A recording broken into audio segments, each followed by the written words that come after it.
चला तर विद्यार्थी मित्र हो, आज आपण शिकणार आहोत वर्तुळाचा परीघ। एका क्रिकेट मैदानाची त्रिज्या 56 मीटर आहे, तर मैदानाचा परीघ किती? आपण सूत्र काय, वर्तुळाचं परीघ काढायचं। वर्तुळाचा परीघ बरोबर 2 पाय r।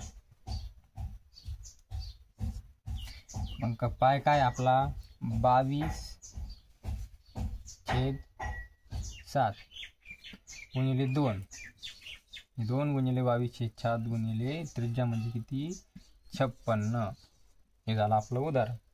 मग काय करायचं, 7 × 7 7 × 8 56, 2 गुणिले 22 गुणिले 8, 22 दुने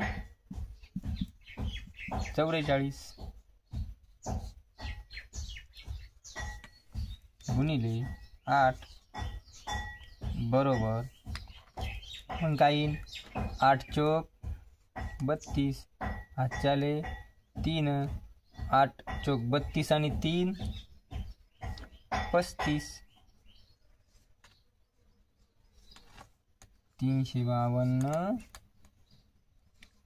मीटर काय येईल त्याचा मैदानाचा परीघ।